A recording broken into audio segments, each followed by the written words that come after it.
Planned Parenthood of Montana filed a preemptive lawsuit Monday seeking to stop legislation that would ban the abortion method most commonly used in the second trimester, arguing the proposed law is unconstitutional. The nonprofit organization filed the complaint over the proposal to ban dilation and evacuation abortions before the bill has been forwarded to Republican Gov. Greg Gianforte. The organization asked for the court to at least temporarily block the legislation because it would take effect immediately upon being signed, causing irreparable harm to its patients.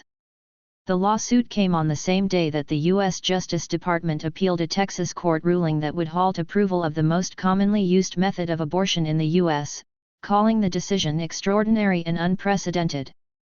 The request to the Fifth U.S. Circuit Court of Appeals was filed just days after conflicting court rulings over the legality of the abortion medication mifepristone put in doubt access to the drug that has been widely available for more than 20 years.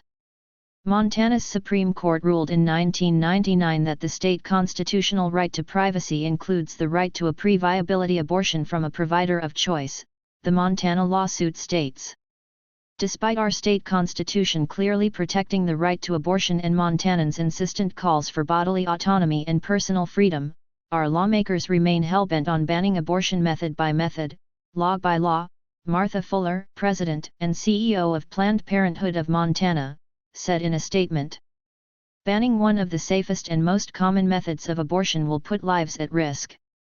The governor's office criticized the timing of the lawsuit. The fact that the bill hasn't even come to the governor's desk for his review and Planned Parenthood is already running to court tells Montanans everything they need to know about the far-left, pro-abortion group and its extreme tactics, Caitlin Price, a spokesperson for Gianforte, said in an emailed statement. The bill, sponsored by Republican House Speaker Matt Retier, threatens medical providers with a fine of up to $50,000 and up to 10 years in prison for performing this type of abortion. It also seeks to put into law that Montana's constitutional right to privacy does not include a right to an abortion. The Speaker's father, Republican Sen. Keith Retier, is also sponsoring legislation seeking to overturn the 1999 Supreme Court ruling. That bill has passed the Senate and is scheduled for a second reading vote in the House on Wednesday. Legislative attorneys said both bills could have potential problems in conforming with the state's constitution. Planned Parenthood's complaint, filed in state court in Helena, names the state of Montana and its health department as defendants. A spokesperson for Attorney General Austin Knudsen said the lawsuit is an attempt to hijack the courts and interfere with the legislative process. The legislature and governor should be free to conduct the people's work without the meddling of the courts, spokesperson Emily Flower said in a statement that also questioned the timing of the complaint. What's next? Planned Parenthood bringing a lawsuit to stop the legislature from considering any bill that touches the topic of abortion? Cantrell asked.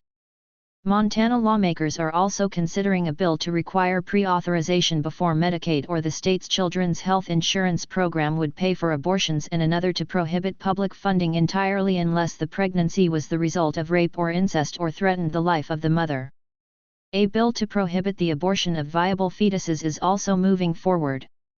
Gianforte did sign 3 bills affecting abortion in 2021, one to ban abortion after 20 weeks of gestation, another to restrict access to abortion pills and a third to require abortion providers to ask patients if they want to view an ultrasound of the fetus. Those laws remain blocked by the courts.